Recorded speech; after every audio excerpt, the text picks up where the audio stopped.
RDC Égypte, c'est l'une des affiches de huitième des finales de cette Coupe d'Afrique des Nations Côte d'Ivoire 2023. Oui, les Léopards sont au niveau, à ce niveau de la compétition après avoir fait un match nul. C'est mercredi face à l'équipe tanzanienne. Vous avez suivi ces matchs qui s'est soldé sur un score de 0 buts partout. Mais la RDC, à ce niveau de la compétition, devant les pharaons d'Égypte, comment les Léopards doivent aborder ces matchs qui se jouera le dimanche prochain au niveau de San Pedro, parce que les Léopards doivent revenir de ces côtés. C'est la question qui mérite d'être posée. On en parle au cours de cette émission. On va revenir sur la prestation technique des fauves congolais durant ces matchs d'hier, durant ces matchs de ce mercredi. Avec moi pour en parler sur ces plateaux, je suis tenu accompagné par Désiré Rex Wamba, que je dis bonsoir.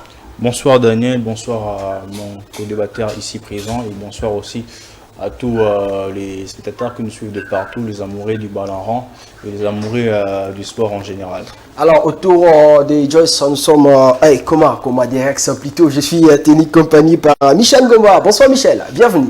Merci, bonsoir cher ami, bonsoir également à mon confrère qui est également avec nous sur ce plateau. Je tiens également à saluer tous les sportifs qui sont en train de nous suivre. Je pense que nous allons analyser parce qu'aujourd'hui c'est la fête du football qui est à l'honneur et on pourra toutefois donner notre point de vue par rapport à cette compétition. Alors lui, il intervient depuis Korongo au nord de la Côte d'Ivoire où les Léopards affronter la Tanzanie ce mercredi pour ces matchs nuls. C'est quand même l'une des têtes bien faites du journaliste sportif congolais en République démocratique du Congo. Il s'appelle Joss Mukaya Diboué, le patron des gazons foot qui a assisté à ces matchs, qui est du côté de la Côte d'Ivoire depuis le début de cette compétition. Avec lui, il va essayer pendant quelques minutes, ayant beaucoup de choses à faire, nous faire une analyse par rapport aux prestations des Léopards durant ces trois matchs avant les huitièmes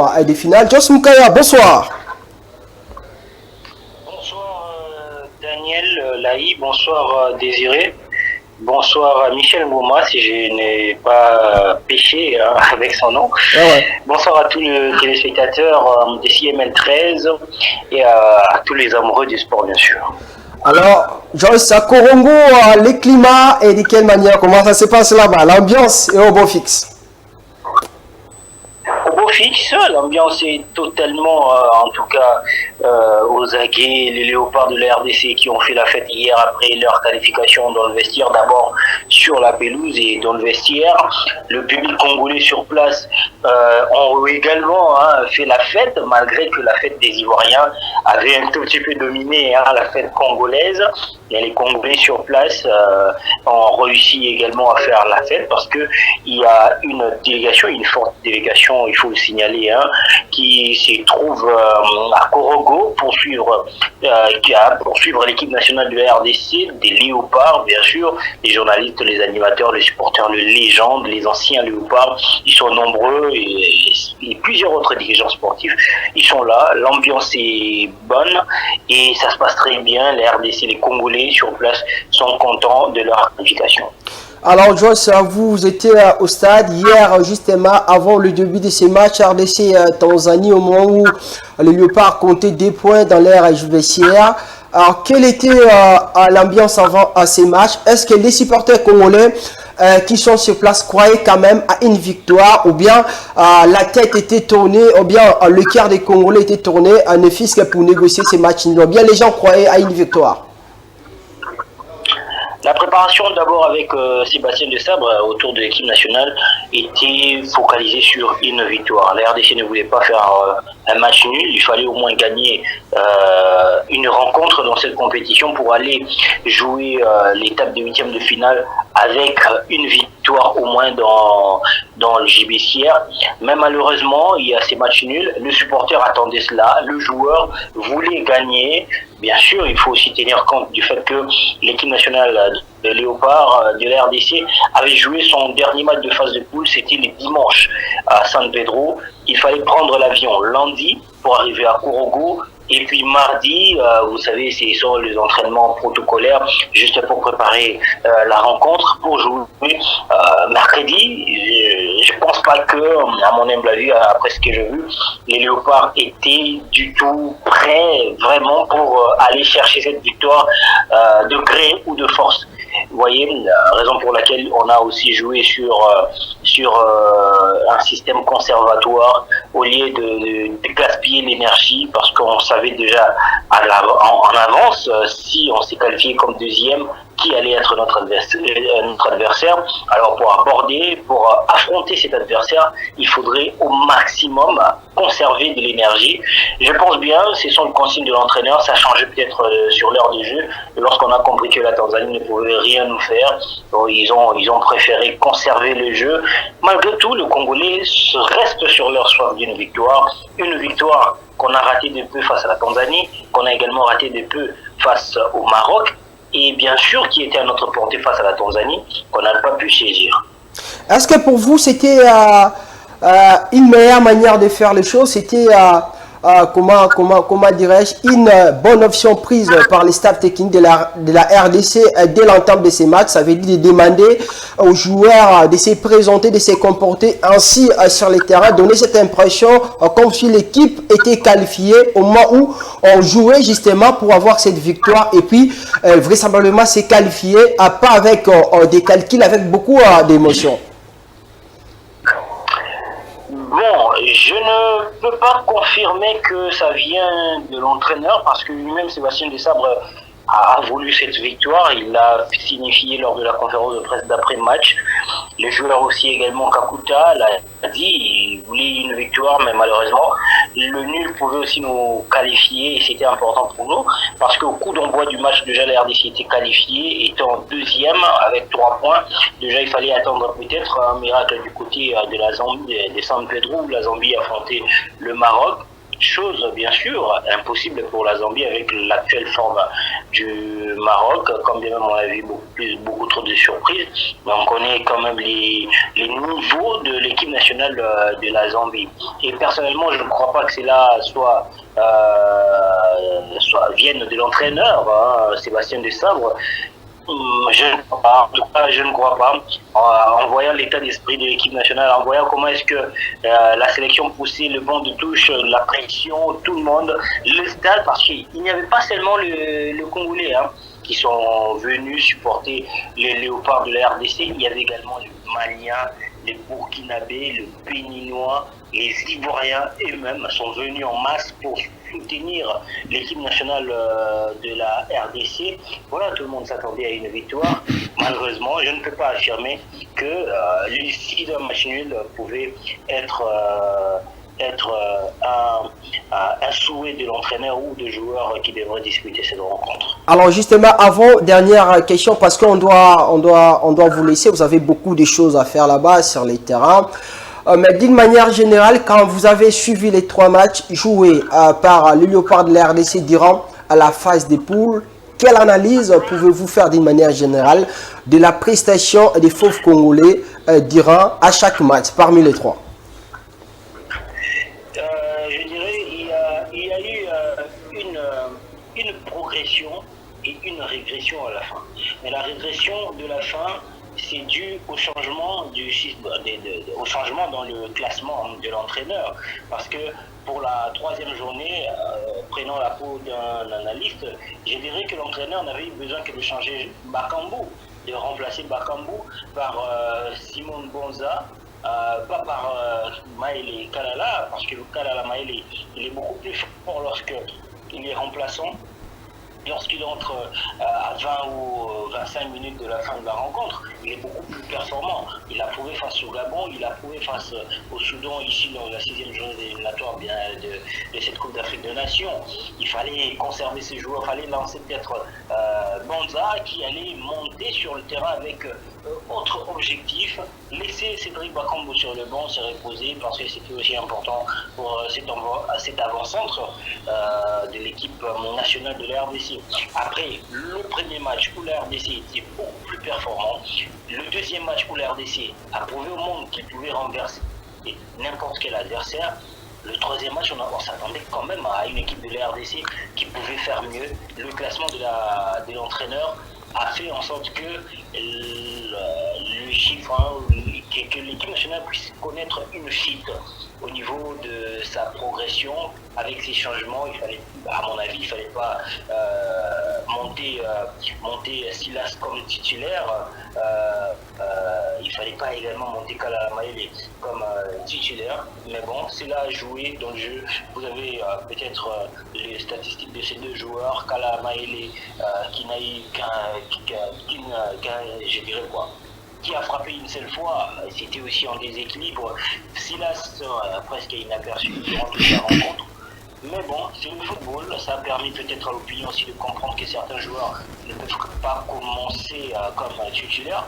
On va voir face à l'Égypte, qu'est-ce qui va se passer.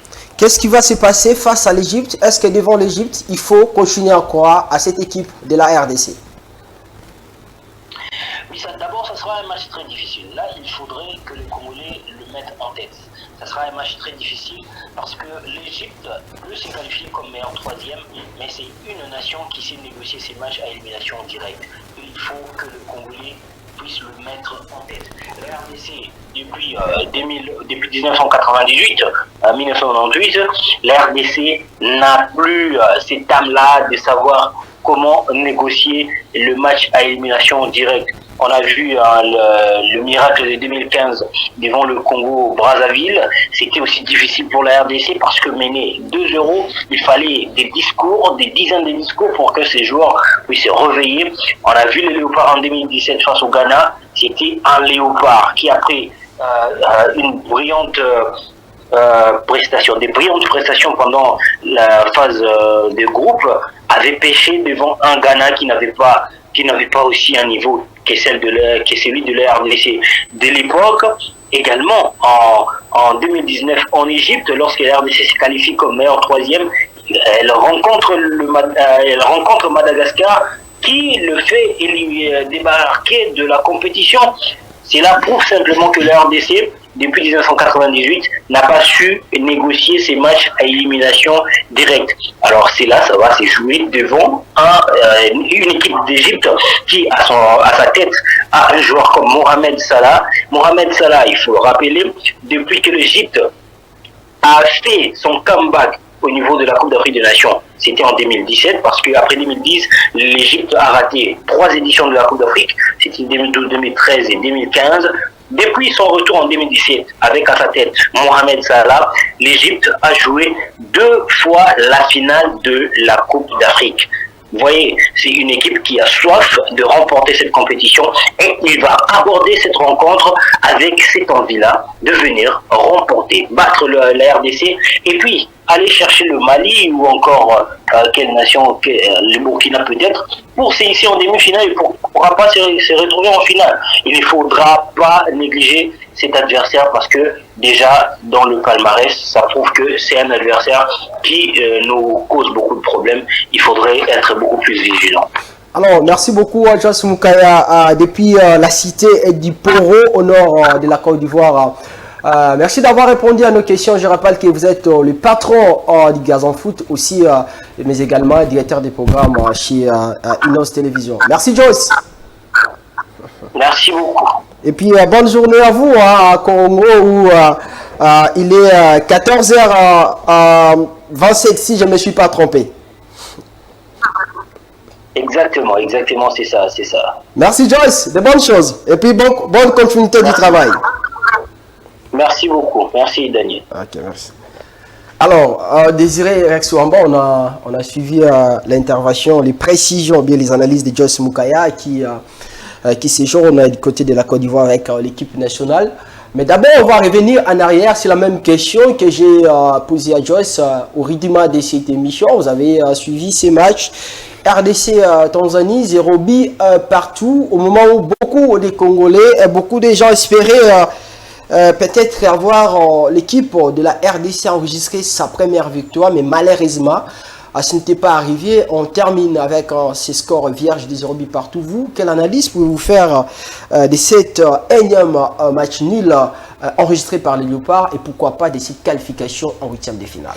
Merci Daniel, c'est toujours difficile de parler après Joyce. Il a tout balayé comme analyse. Mais s'il faut encore revenir sur cette rencontre de score égalité de 0 but partout entre la RDC ainsi que la Tanzanie, je dirais tout simplement que c'était un match à plusieurs risques. Donc on ne veut pas s'y livrer totalement, aller titiller cette formation, aller vouloir marquer sans pourtant assurer en arrière. Donc un match nul déjà, qualifier la RDC, comme je dis toujours, j'ai toujours l'habitude de dire, lorsqu'on a faim, on ne se préoccupe pas à savoir comment est-ce que la nourriture a été préparée. Donc on s'est content d'abord de manger et après on va dire qu'ici il n'y avait pas de sel, ici vous n'avez pas mis de piment. Moi je pense que l'objectif c'était la qualification, et je pense que même dans l'animation, dans la manière que le joueur était en train de jouer sur le terrain, on a senti que ce n'était pas une équipe qui avait vraiment besoin d'attaquer, qui n'avait pas vraiment besoin d'aller vraiment chercher cette formation tanzanienne.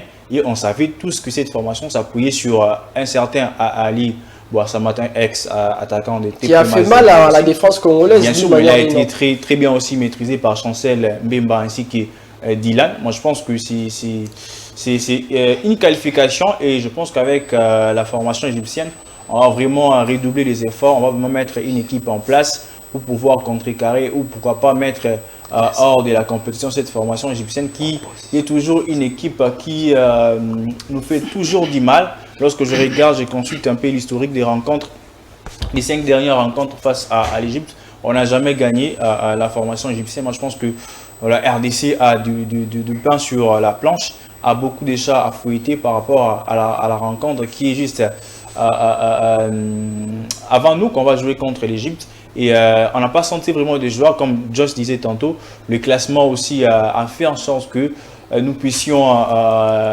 voir d'autres joueurs qui ne devaient pas vraiment totalement commencer la rencontre. Silas Katopa n'a pas fait grande chose. Fiston Maël Ekala, un joueur qui est très bon en sélection lorsqu'il entre en cours de la rencontre, mais être titulaire déjà dès le début comme ça, c'était vraiment difficile.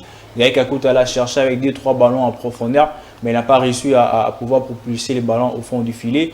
Et puis à la défense, c'était coriace, c'était la solidité, et puis on n'a pas su encaisser ou on n'a pas été mis vraiment en danger avec un certain Lionel Passy qui était vraiment très calme. Je l'ai vu vraiment très calme, qui a vraiment bien géré le temps, jusqu'à ce que nous puissions avoir cette qualification par un nid de 0 but partout.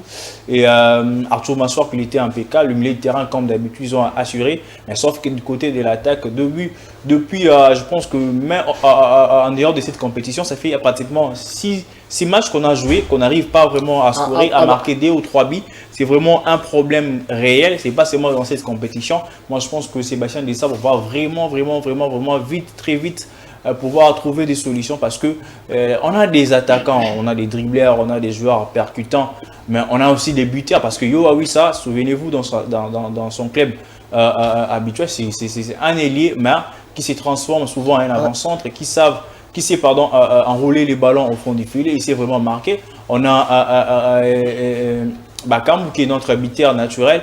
On a Théo Bongo aussi, un bon buteur. Gaël Kakuta aussi, un très bon passeur.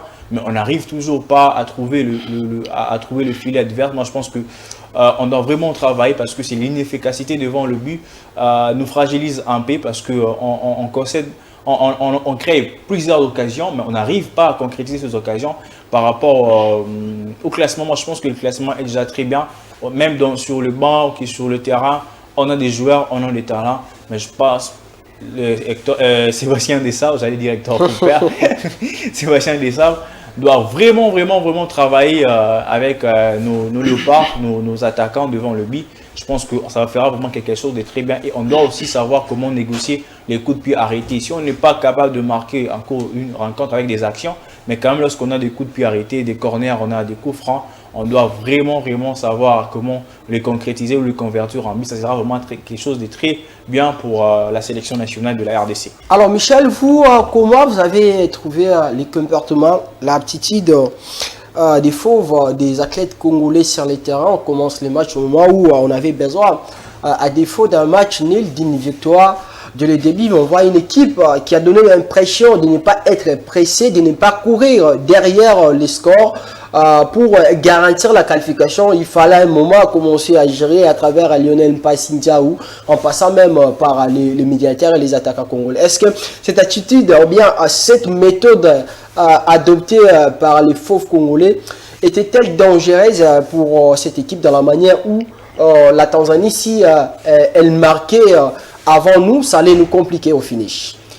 D'abord, merci bien pour la question. Je pense que tu as si bien dit. Et les joueurs qui ont joué, chacun avait un rôle précis qu'il jouait, tout en mettant en pratique le consigne que l'entraîneur donnait à ses poulains. Donc je pense qu'à ces stades, on ne peut pas blâmer les joueurs. S'il faut blâmer concernant leur comportement, nous pouvons peut-être blâmer l'entraîneur qui les a donné peut-être le schéma, peut-être remettre en pratique. Donc je pense que c'était un match important, comme on a si bien dit. On ne pouvait pas trop être pressé, clouer les joueurs, les pousser rapidement à être trop ouverts pour aller marquer de but. Donc je pense qu'on ne peut pas improviser un autre résultat. Nous savons tous, il y a un match nul, il y a la victoire, il y a une défaite.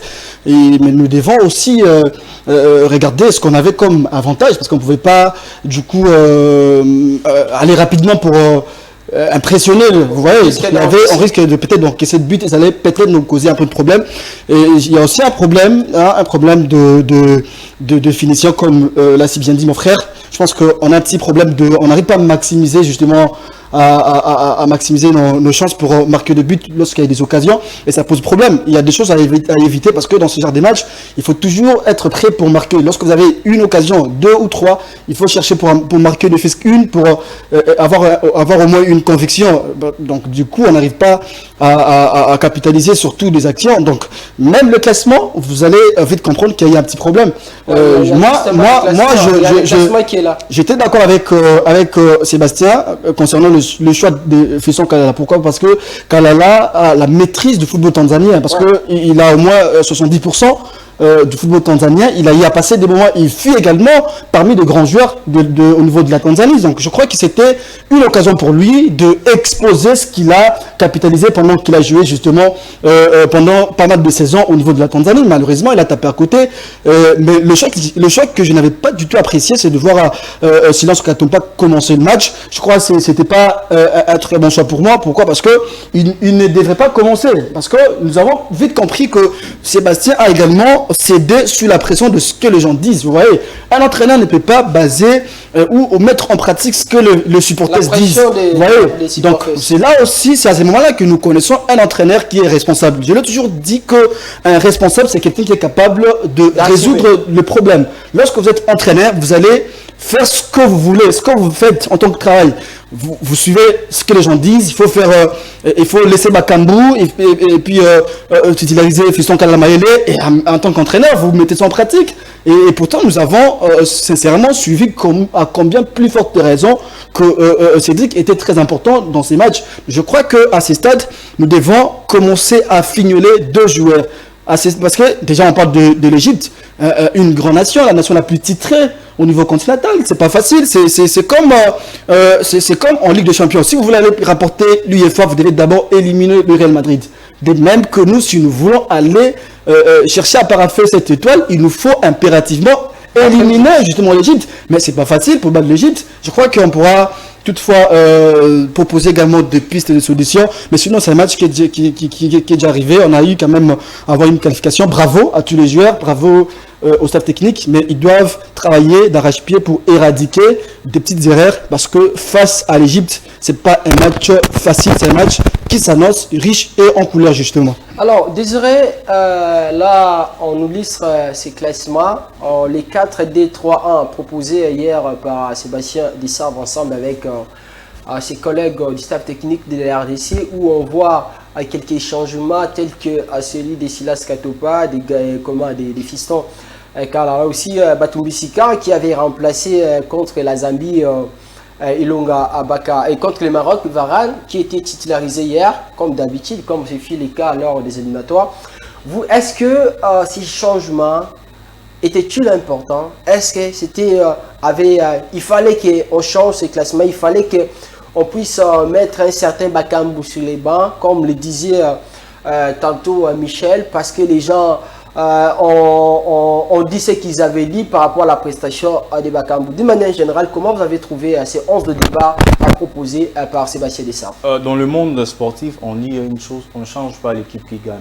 Mais lorsque notre équipe n'arrive pas à gagner, là maintenant, ça fait réfléchir. Donc on s'est dit, peut-être la ligne d'attaque qu'on a alignée lors de rencontres précédentes n'a pas beaucoup donné. Et voilà, maintenant on va faire, d'accord, comme ça, c'est comme ça. Voilà. Oui, cette émission est à la fois pédagogique. Voilà. Ok, donc, vas-y. Je pense que l'entraîneur s'est dit, vu qu'on n'arrive pas à scorer dans les 2 autres rencontres qu'on a jouées, il fallait peut-être changer la ligne d'attaque. Alors qu'on avait juste besoin de nous changer un avant-centre. Mais la différence est qu'avant on jouait avec 4-1. 4-1 et 4-1, je pensais, je me trompe pas, c'était ainsi. Mais ici, on a vu, il a totalement changé la disposition. Et un joueur aussi qui était un élément clé des précédentes rencontres, il n'était pas sur le terrain, c'était Théo Bongona parce qu'il faisait quand même du bien aux attaquants de leur offrir le ballon de passe et soulager aussi le milieu de terrain, mais il n'était pas ainsi, Silas Katopa. Vu l'apport qu'ils ont apporté lorsqu'ils étaient entrés en cours de la rencontre précédente, l'entraîneur s'est dit, je peux commencer avec ces joueurs parce que je pense qu'ils ont bien terminé la rencontre, ils peuvent aussi bien terminer la rencontre. L'entraîneur s'est justement trompé en mettant ces 2 joueurs sur le début de la rencontre. Silas et Fiston. Alors que Silas, moi je trouve qu'il n'était pas percutant. On connaît ces Silas qu'on connaît de buteur, on connaît ces Silas qui arrivent à enrouler les ballons, mais ce n'était pas le cas hier. Je ne sais même pas s'il a frappé au but. Non, il n'a pas fait ça. À chaque fois qu'il n'arrivait pas à percer pour pouvoir peut-être faire des centres à la bagarre ou mettre le ballon en retrait, mais il entrait plus en l'intérieur parce qu'il ne trouvait pas d'espace pour le aider. Ce qui fait que lorsqu'il entrait ici, des fois il perdait les ballons parce que la seule personne qui n'arrivait à percuter dans cette rencontre, dans son couloir, c'était par contre Wissa. Mais il était un peu trop égoïste dans certaines actions. Je trouve notamment vers la deuxième partie de la rencontre où il y a sur un ballon, il devrait carrément servir à Cédric Bakambu, mais il a préféré tomber le gardien. Et puis les gardiens tanzaniens étaient bien en place, il a mis ses ballons en corner. Et Kakuta a essayé, je pense, dans 2 ou 3 fois, avec de trouver Fiston Kalala, mais pris par la défense, il n'a pas arrivé à rien faire. La force de Fiston Kalala, c'est quoi? Parmi ses forces, c'est un attaquant qui sait tirer de loin, qui sait prendre le ballon, tirer dans n'importe quelle position, mais il n'a pas trouvé l'espace pour le faire. Quand vous avez dit ici, parce qu'il connaît le football africain, tanzanien, parce qu'il y a des joueurs de Young Africa, il y a des joueurs de Sima, parce que 90% par exemple, de cette formation est issue de locaux qui jouent le championnat à tanzanien. Et oui, les gens peuvent avoir raison, mais je pense qu'il a joué déjà combien de fois à la Tanzanie où il a prouvé de quoi il était capable. Sur le moment, il n'y avait pas d'espace pour lui parce que lorsque nos latéraux sont dans notre partie du terrain, c'est vraiment difficile qu'ils alimentent les attaquants parce que si ils montent, on crée un surnombre et entre à l'intérieur ici. Avec les centres, ça peut participer la défense, mais ce n'était pas le cas. On a joué à la prudence, quelque chose qui n'était pas si mauvais, mais par contre il fallait pouvoir trouver des failles pour scorer, ce qui n'a pas été le cas. Moi je pense que lors de la rencontre prochaine, il faut remettre le même classement que à la première journée, remettre Théo Bongona et Kakuta va jouer son rôle parce qu'entre les deux il y avait la permutation. Lorsque Théo arrive ici, ça joue bien. Lorsque Gaël Kakuta est de l'autre côté, ça jouait bien. Mais par contre, Silas n'a pas prouvé de quoi il était capable. Moi, je pense que prochainement, il va peut-être qu'il soit comme un remplaçant. On ne pourra pas tester un certain Grady Ganman, qui est aussi un bon ailier. Voilà. Donc, à la défense, il faut parler du changement entre Dylan et Batoussa. La différence, c'est que Dylan est athlétique. Dylan est bon sur le ballon aérien, comme aussi Idonga. Moi, je préfère plus parce que depuis que ces charnières de la défense centrale entre les 2 joueurs jouent déjà à l'équipe nationale, on encaisse moins de buts. Depuis qu'ils sont là ensemble, je ne sais pas si on encaisse déjà 2 buts, mais depuis qu'ils sont là ensemble, on encaisse moins de buts parce qu'ils jouent pratiquement de la même manière. Ils sont sereins, ils sont calmes, ils sont agressifs. Ils apportent aussi de longs ballons aussi à l'attaque. Souvenez-vous, le but marqué lors de la rencontre présente contre Maroc, c'était Béni de Chancel Bemba. Lorsqu'il avait du couloir pour lui, il a appliqué un ballon et puis mais chaque Elia a bel et bien sentiment. Je pense qu'avec ces classements, ce n'était pas si mauvais, mais il faut nous remettre le classement de la première rencontre et ne pas suivre ce que les gens disent, l'entraîneur. Je sais que quand vous êtes entraîneur, vous réfléchissez pas comme les autres parce que les gens peuvent parler, mais vous connaissez vos joueurs et je pense qu'il faut nous concorder un 11 de départ efficace. Mais dans le football, il n'y a pas seulement le 11 de départ qui fait gagner une rencontre ou un match. Même les remplaçants aussi peuvent quand même apporter un plus pour gagner une rencontre. Moi, je pense que la RDC a la potentialité, la RDC a des talents, la RDC a la volonté d'aller vers l'avant. Et face à cette formation égyptienne, qui est aussi pas très fort en défense, on a vu, ils ont marqué 6 buts, l'attaque carbure, mais la défense pose problème parce qu'ils ont encaissé au sortant de lui. Avec notre attaque qu'on a aujourd'hui, si on arrive juste à assurer notre défense, moi je pense que l'Égypte va tomber. C'est le souhait de tous les Congolais, mais tout doit se jouer sur le terrain. On a plus 50% de chances pour pouvoir passer au tour prochain, mais il faut répondre au classement prochain. Il faut savoir fermer les ailiers égyptiens parce qu'ils sont très rapides. Aussi, au milieu de terrain, si on va laisser seulement, moi je pense qu'il faut peut-être faire des 4 à 1 et puis 4 pour mettre un peu Samuel Moutoussamy devant la défense, libérer un peu Charles Piquet. Et je pense qu'il y a des travail énorme Gaël Kakuta est en train de faire au milieu du terrain. Il est même en train de défendre. Ce qui m'a surpris dans cette carte, voir Gaël Kakuta défendre. On a toujours l'habitude que lui, il ne défend presque jamais. Mais cette fois-ci, Gaël Kakuta est en train de défendre, ce qui fait un peu du bien au milieu du terrain et surtout pour ces deux joueurs, Moutoussamy et Charles Piquet, qui soulagent vraiment totalement cette formation de la République démocratique du Congo. Alors, on va continuer avec cette technicité, comme on l'a bien souligné, des Rex Ouamba. L'émission est carrément pédagogique, mais on va d'abord suivre ce qui a dit Charles Piquet, l'un aujourd'hui des cerveaux maîtresses de cette équipe de la RDC, justement après cette qualification contre la Tanzanie. Beaucoup d'émotions, beaucoup de nervosité parce qu'on savait que si on prenait un but, c'était compliqué. Mais Dieu merci, ça s'est bien passé et félicitations à tout le monde, on est très contents. Non, on était concentrés sur notre match et on attendait de voir à la fin les résultats. On n'a pas peur du Maroc, on n'a pas peur de l'Égypte, on n'a pas peur de la Tanzanie. On va aller dans tous les matchs forts. Ouais, dans tous les matchs, il faut faire un gros match parce qu'on voit dans cette compétition, même les grandes équipes, ils sont déjà sortis. Ça veut dire dans tous les matchs, il faut vraiment donner le meilleur. Non, j'ai fait ça où je devais. Après, si vous croyez que c'était pas bien, alors je le prends comme ça.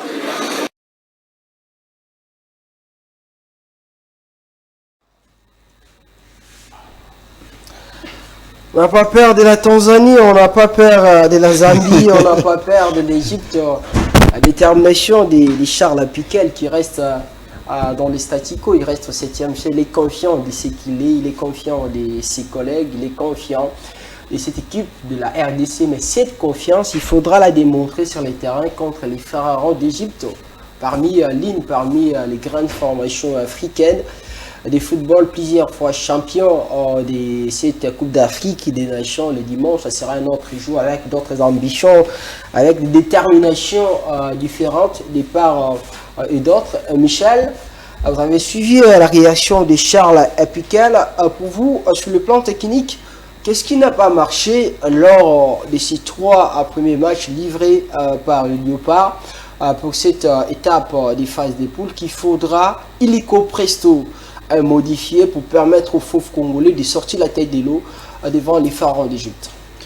De prime abord, nous devons d'abord reconnaître que ce n'est pas une petite compétition. Ça, il faut retenir. Donc, je ne peux pas trop vider mon sac à toute l'équipe entière parce que il y a eu un travail collectif, il y a eu un travail vraiment rigoureux et ils se sont donnés comme il faut pour essayer un peu de gagner le match. Je me souviens même la première journée face à la Zambie, il y a eu des gamins qui se sont donnés pour gagner ce match, mais il y a eu un petit problème, surtout j'ai pas de définition.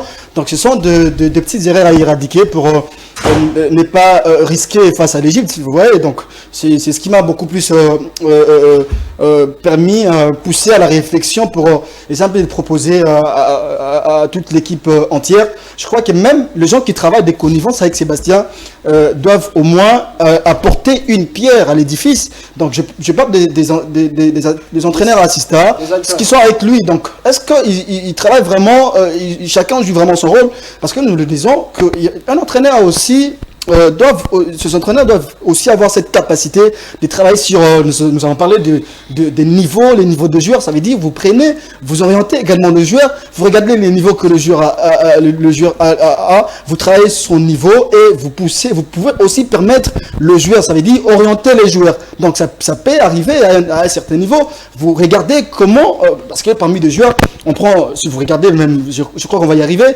nos joueurs qui ont commenté, parmi eux, il y a des autres qui ont joué pour la première fois la CAN. Ça veut dire, c'est pas aussi l'aspect que nous ne pouvons pas aussi négliger.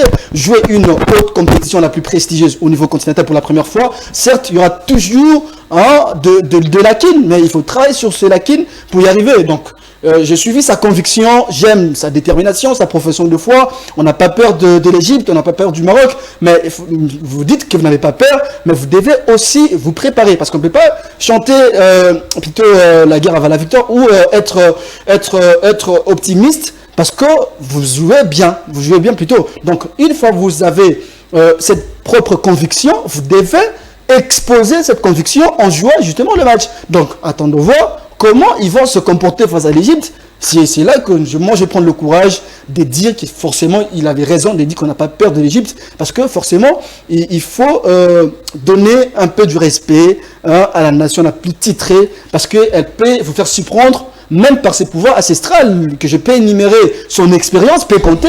Ouais, il peut, si, ça peut compter l'expérience. Il y a eu des matchs que le Real a gagné par expérience. Je ne suis pas à Madrid là, mais je suis en train de parler des indicateurs qui prouvent justement en suffisance comment est-ce que nous devons nous comporter. Vous voyez, donc l'Égypte, certes, n'est pas une équipe la plus peut-être époustouflante que nous croyons, mais nous devons vraiment respecter l'Égypte et essayer un peu de jouer dans l'air moral, analyser un peu de match, savoir où ça n'a pas tellement marché pour cette formation et en profiter pour marquer 2 buts. Alors, Désiré, vous faites la main en coup de pas pour garder votre position, parce que l'émission est purement technique.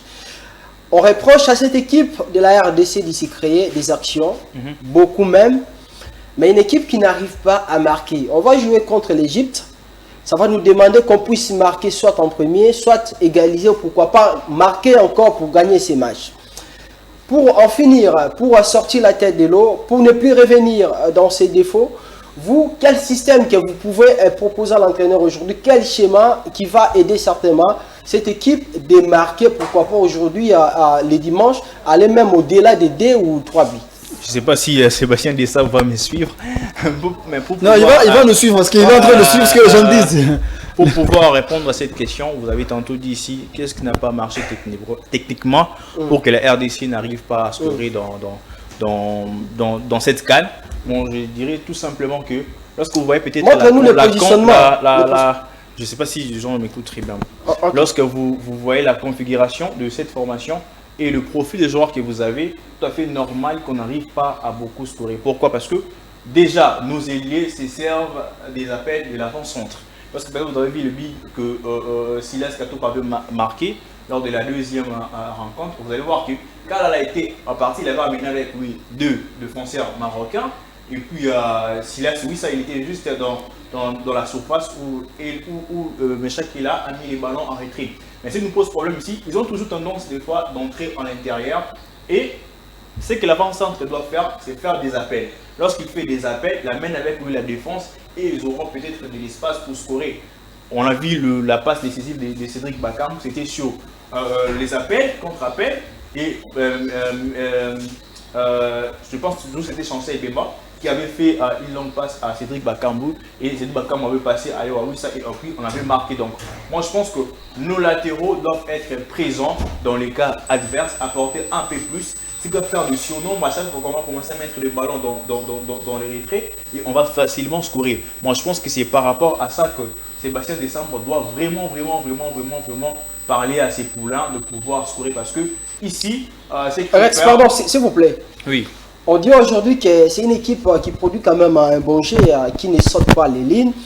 Mais hier, on a vu en tout moment, cette équipe était obligée de rentrer en arrière pour mettre les ballons à Lionel Passinja ou pour répartir, passer par les milieux du terrain. Est-ce que contre l'Égypte, il ne faudra pas se servir de la vitesse de nos ailiers? Pourquoi pas commencer à sauter les lignes comme à l'époque de Jean-Florent Ibenge, se servir de leur vitesse et pourquoi pas en tout moment pour commencer à centrer ces ballons à l'intérieur, à l'entrée de la surface pour créer des...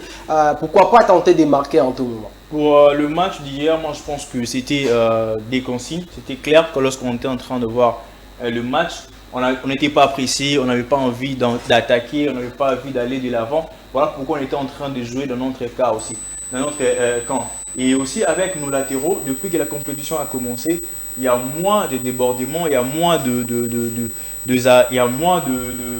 comment dire, en fait, on dit ça, terme technique, en fait, nos latéraux ne font pas des appels pour surpasser nos ailiers. Donc, ce qui reste dans notre camp, et puis on n'apporte pas un peu plus de surnombre au niveau de l'attaque. Mais par rapport à votre question, que nos attaques, il faut utiliser la vitesse de nos attaquants. Moi, je pense que on a des attaquants qui sont percutants, qui sont des dribbleurs, mais ils n'ont pas la même vitesse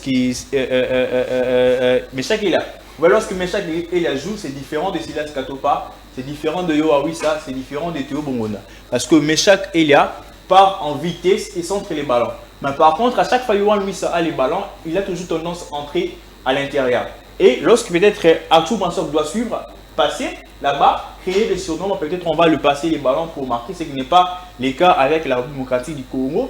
Et Théo Bongona, c'est un dribbleur, c'est comment dribbler, mais à chaque fois qu'il joue des côtés, il n'est pas très rapide pour peut-être mettre en mal, mettre en course la défense adversaire, ce qui fait qu'on n'arrive pas trop à arriver à faire de passes à profondeur à Cédric Bakambu ou quoi que ce soit, à moins que Gaël Kakuta, lorsqu'il a le ballon en indé, il essaie quand même un peu de les chercher, mais c'est trop renfermé parce que nos latéraux sont trop dans notre camp. Ils n'arrivent pas à faire de 6 nombres à l'attaque pour permettre à Yoa Ouissatou, à Théo Bongona d'entrer un peu trop à l'intérieur. Pourquoi pas multiplier les centres ou chercher Bakagol dans la profondeur pour scorer. Donc c'est ce qui a été le cas dans nos rencontres prochaines. Donc s'il faut rajouter, on doit jouer le tout pour tout. On doit vraiment attaquer cette formation égyptienne qui a une défense fébrile parce que cette défense égyptienne a beaucoup encaissé dans cette compétition. Moi je pense qu'avec la ligne d'attaque que la République démocratique du Congo a, avec des joueurs qu'on a, si on arrive juste à mettre en mal, et aussi avec l'aide de nos latéraux, moi je pense qu'on va mettre dos au mur cette formation égyptienne. Alors, on va mettre dos au mur cette formation égyptienne. On est entré lentement, mais Sirema, de chiter avec l'émission. Michel, contre l'Égypte le dimanche, il faudra garder le même classement. Il faudra faire revenir sur les terrains un certain Bakambu qui aujourd'hui est pointé du doigt par tout le monde.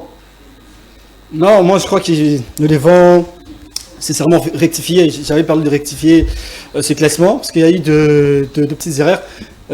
Sébastien, c'est un humain, mais il doit rapidement accepter comment corriger et rectifier ces petites erreurs pour permettre à la nation justement d'avancer un peu rapidement.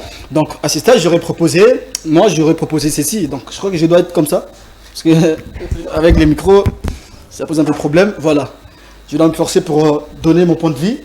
Déjà, le classement, si IP est sorti comme ça, je donne mon point de vue. Donc, moi, je propose d'abord le système de 4. Ouais. Tu vois, le classement est là. Okay. Voilà, je propose le classement de 4-3-3. Donc, je veux que Sébastien donne la chance aux attaquants de bien faire le travail. Ça veut dire, je ne veux pas qu'on laisse beaucoup plus la ballon aux Égyptiens de bien travailler, de bien jouer pour nous mettre en difficulté. Donc, si on commence avec le classement de 4-3-3, nous jouons, donc que le meilleur équipe gagne. Donc, on n'a pas intérêt à observer ou justement à observer l'équipe adverse. Donc, en défense, on peut faire confiance à Lionel qui est toujours à la hauteur, qui est en train de se défendre trop bien jusque-là, parce que déjà, on ne peut pas trop changer le gardien de but parce que il est quand même en train de répondre positivement aux attentes de Congolais.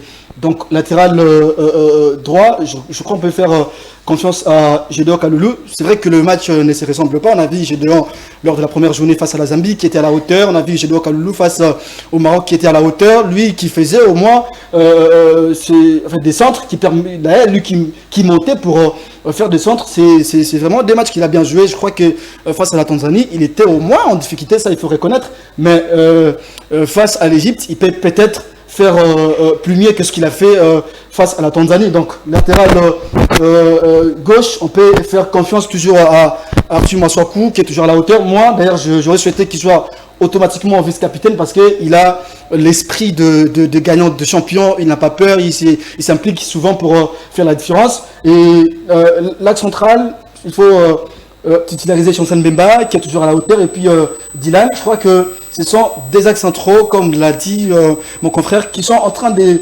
veiller à la défense congolaise jusque-là. Des axes centraux qui ont bien joué et ils ont effectivement évité beaucoup de dangers à l'équipe congolaise, surtout avec Mbemba qui monte. Alors j'aurais également interpellé Dylan qui doit aussi faire les mêmes rythmes que Mbemba qui souvent monte pour donner un peu de passe un peu aux attaquants qui peuvent faire des incursions pour monter, aller marquer de buts. Donc au milieu du terrain, je suis tout à fait d'accord avec Charles Piquel, Mutusami et puis Gal Kakuta. Ce sont un milieu garni, structuré, d'ailleurs qui se développe trop bien. On a vu un milieu qui a mis en difficulté le Maroc, la Zambie, et je crois que face à la Tanzanie, il y a eu quand même des petits soucis, je crois qu'ils vont travailler. Et en attaque, Sila ne peut pas commencer les matchs. Moi j'aurais souhaité que Kakuta commence, Théo Bongonda plutôt, Théo, Wissa et Bakambo. Donc ce sont les trois attaquants que j'aurais proposé. Théo Bongonda, Wissa et Bakambo, parce que ce sont des attaquants qui sont également expérimentés.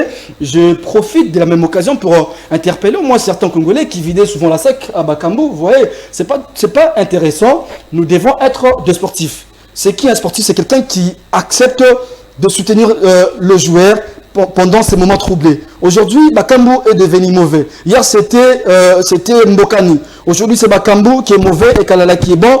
Demain, Kalala sera encore mauvais et qui sera également bon. Donc, je crois que nous devons être des sportifs, apprenant à soutenir nos joueurs pendant qu'ils sont en train de passer des moments compliqués. Nous connaissons tous que Bakambu n'a pas le temps de jeu, mais il a l'expérience. C'est grâce à Bakambu que nous avons vu beaucoup de jeunes joueurs ont répondu à l'appel de la sélection nationale congolaise. Donc, on ne peut pas clouer le bien que tout le monde, qu'un grand joueur comme Bakambu a fait pour qu'aujourd'hui, nous commençons à dire n'importe quoi. Les critiques, oui, j'accepte, mais pas insulter un athlète. Mais aujourd'hui, si nous prenons des langages un peu quand même décevant face aux Marocains, c'est parce qu'ils ont manqué du respect à Chancel Mbemba. Mais pourquoi, si quelqu'un d'autre insulte l'athlète à notre place, on se fâche, mais nous-mêmes, nous n'arrivons pas à respecter nos athlètes. On commence à tout moment à aller à manquer du respect. C'est pas catholique. Je demande aux sportifs que nous prenions vraiment le temps de laisser le joueur développer ce qu'ils ont comme potentialité, comme talent. Je crois que face à l'Égypte, nous allons peut-être faire un très bon match. Moi, je pense que pour peut-être enrichir ce que l'ami vient de dire par rapport à ce qu'on a vu sur les réseaux sociaux, comment est-ce que les Congolais ils étaient fâchés contre Cédric Bakambu avec des insultes pas trop bien, avec des caricatures sur les réseaux sociaux. C'était pas vraiment quelque chose de bien. Savez-vous que le Cédric Bakambu, le deuxième meilleur buteur de la République démocratique du Congo de l'histoire en fait, c'est quand même un avant-centre qui nous a fait tant du bien. Il arrive des moments où on passe de périodes de mauvaises périodes dans le football où on n'arrive pas à scorer pour un avant-centre. Ça arrive aussi, ce sont de périodes dans la vie.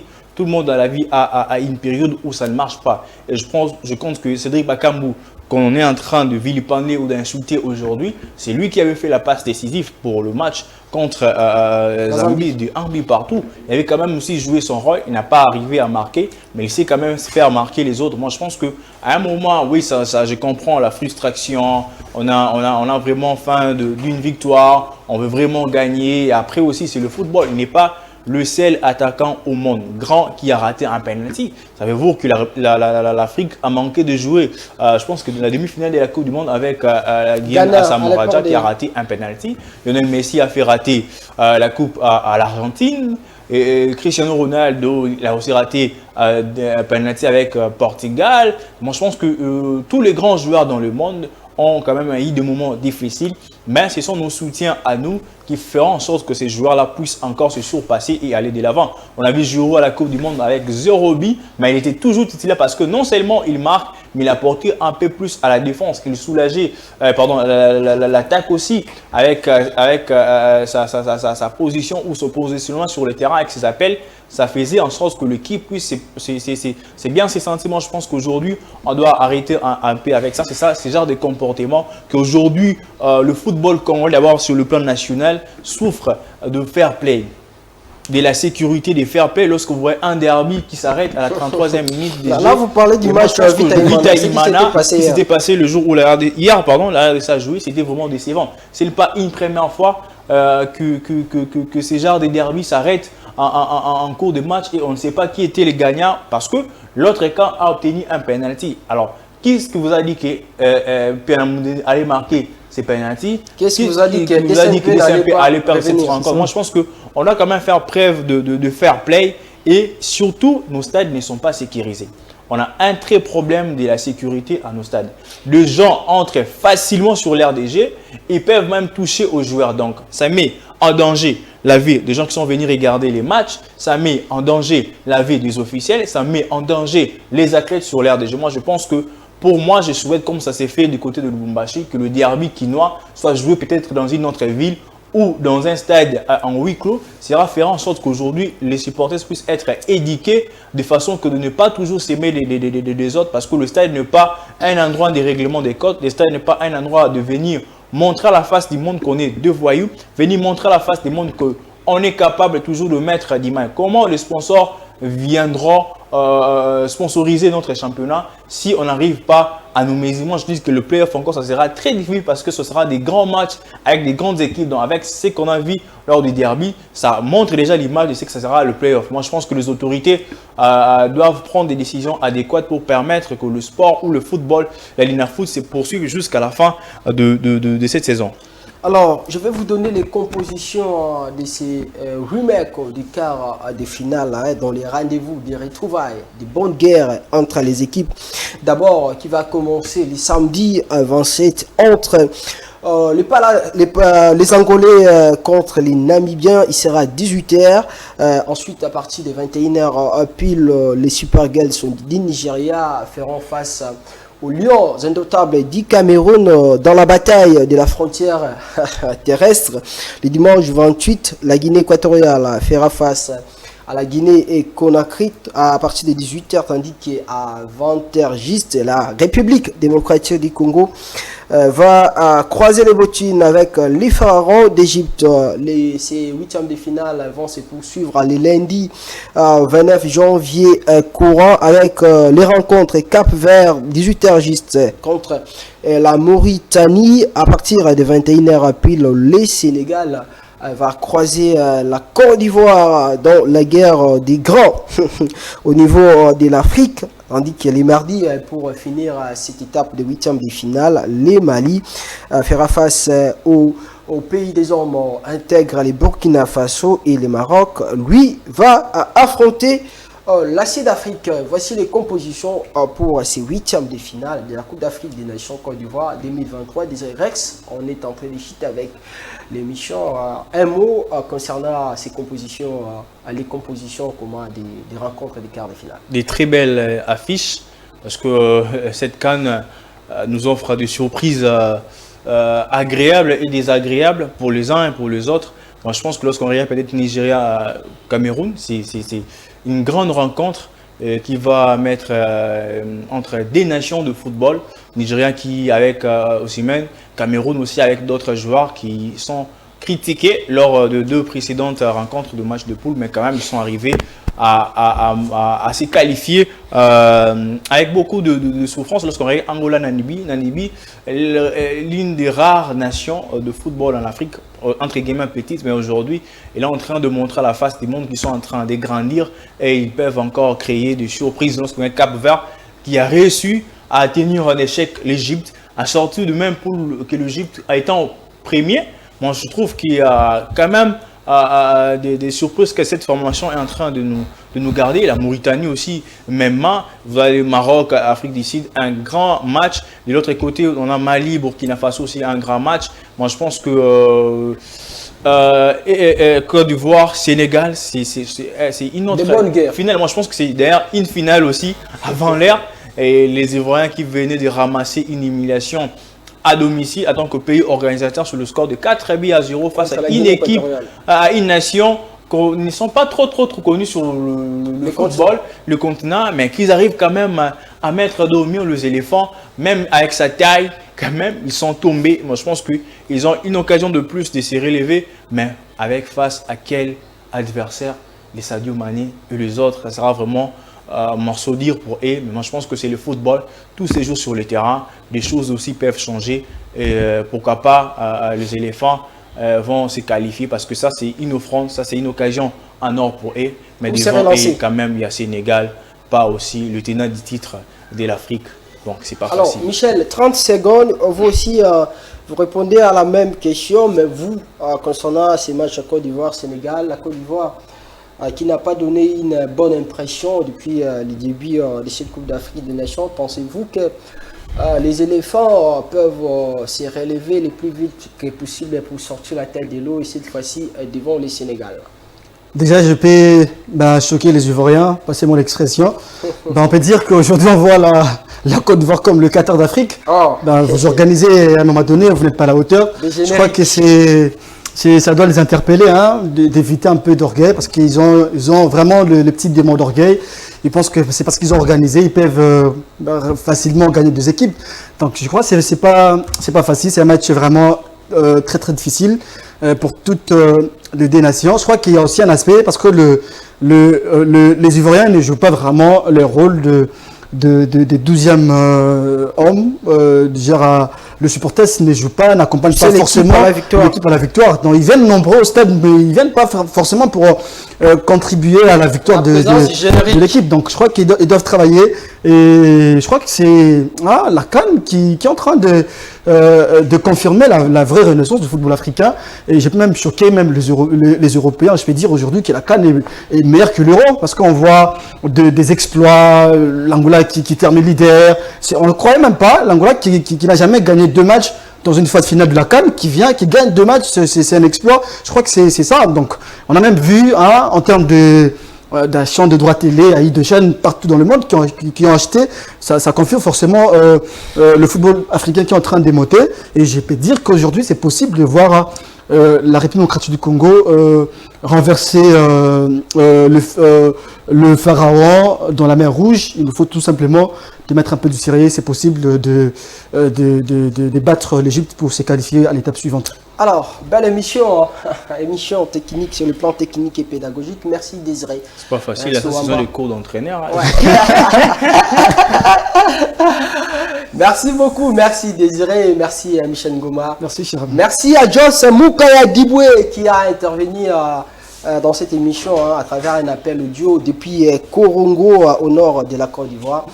Korongo qu'on appelle la cité d'Iporo. Merci à toutes et à tous de nous avoir suivi. Mais avant de nous quitter, retenez ce qu'ils disent les sages. Pas dit merci à Nathan. Très souvent, à Nathan. Oh, monsieur. Ok. Très souvent, ce sont des inconnus qui nous aident à réussir parce que nos proches sur qui on compte sont déjà en concurrence avec nous. Merci Aristote Kabouya et James Mouka de nous avoir tenu compagnie à jeudi 16h pour un autre numéro de cette émission. Restez-nous toujours fidèles.